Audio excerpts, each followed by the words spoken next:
વિંછિયા ગામે થઈને આજે આપણે જવાનું છે મોટર કાઢવા માટે ગામ શિરોડા, અને આ છે ગામ વિંછિયા. વિંછિયાથી ચોટીલા રોડ ઉપર ઓરી, હડમતિયા અને સાસ્યાની બાજુમાં ગામ શિરોડા આપણે જવાનું છે. અને આ છે 3 વિલ્યો તગ્ગો, સાઈડ આપે નહીં સાઈડ કાપે નહીં. તો આપણે ગામ શિરોડા પહોંચી ગયા છીએ અને માસ્તર સાહેબનો ફોન હતો કે નિશાળની મોટર હલવાણી છે, બપોરનો સમય છે અને વિદ્યાર્થી ડારની બાજુમાં જમી રહ્યા છે. તો આપણે થોડીક વાર રાહ જોઈશું. બધા નિશાળિયા જમી રહ્યા છે અને આપણે માસ્તર સાહેબે બાજુમાંથી ટ્રેક્ટર બોલાવીને તાકાત અજમાવી. મોટર હલવાણ એટલે આવી રીતે કંઈક કેસિંગ ભાંગી ગયો છે, તમે જોઈ શકો છો. હવે આપણે કેસિંગનું મોઢું હરખું કરી નાખશું અને રિસેસનો સમય છે એટલે વિદ્યાર્થી મોટર કાઢવાની કામગીરી કેવી રીતે કાઢે છે તે જોવા આવી ગયા છે. અને રિસેસનો સમય છે. અહીંયાથી કેબલ કોક ચોરી ગયું હતું. ગુજરાતની અને ભારતનો વાંધો દા છે મિત્રો. સરકારી મિલકત નહીં, ગામમાં 2-5 જણા એવા હોય જ છે કે જે નુકસાન પહોંચાડે છે.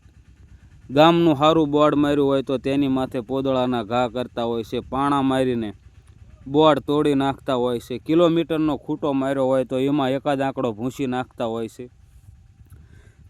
એટલે નુકસાન કરવાવાળા ઘણા લોકો હોય છે ગામો ગામ. સરકારી મિલકતને ક્યારેય નુકસાન ન કરવું જોઈએ. તે આપણી અને આપણા સંતાનોની મિલકત છે. ગામને જ કામ આવે, બહાર ગામનાને કામ ન આવે. અને આ મોટર કેબલમાં હલવાણી છે અને આપણે કેબલ થોડોક કાઢ્યો પણ કેબલ ફરતો ડૂચો વળી ગયો છે. એટલે ફરી વખત આપણે કેબલ કાઢવા લાગ્યું જવા દેવું જોઈશે. અને 15-20 ફૂટ જેવો કેબલ આવ્યો. અને આ છે 8, 9, 10ના વિદ્યાર્થીઓ જેઓને અહીંયા પાણીની સગવડતા મળે, ઝાડવા પાય તે માટે મોટર કાઢવાની છે. હવે આપણે 200 ફૂટ જેવી મોટર અંદર છે અને 200 ફૂટ જેવી મોટર ખેંચી હતી. હવે કેબલ આપણે નીચે લાંબો કરવો જોઈશે. ઉપર એંઢોણી ઘોડે ઝાઝો ડાટો થઈ ગયો છે અને મોટર ઊભી રહી ગઈ છે. તો આપણે કેબલ કાઢવાનું લાગ્યું જવા દીધું છે અને કેબલ મોટરની બાજુમાં થઈને આપણે નીચે લાંબો કરશું. ફરતો મોટર આજુબાજુ ડાટો હોવાને કારણે કેબલના કટકા થઈને આવે છે. તો મોટર કેબલ લાંબો કરી નાખ્યો છે અને મોટર ફરી થઈ ગઈ છે. એટલે બધા વિદ્યાર્થી બેઠા હતા તે કે હાલો હાથો હાથ ખેંચી નાખ્યું. અને બધા વિદ્યાર્થીએ મૂળાની જેમ મોટર ખેંચી નાખી, તમે જોઈ શકો છો.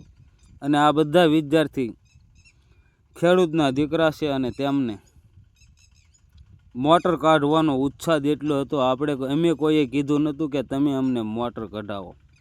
બધા આજુબાજુમાં જોતા અને બધા મોટર ફરી થઈ ગઈ એટલે તરત પાઇપ સાથે જોડાઈ ગયા અને મોળાની જેમ મોટર ખેંચી લીધી, તમે જોઈ શકો છો. ને આપણે મોટરની બાજુમાં લાગ્યું જવા દઈને બધો કેબલ નીચે લાંબો કરી નાખ્યો હતો. પહેલાં મોટર કાઢી નાખી, ત્યારબાદ આ કેબલ અમે કાઢી રહ્યા છીએ. અને બોરેથી નિશાળ સુધીનો કેબલ અહીંયાથી કોક ચોરી ગયા હતા.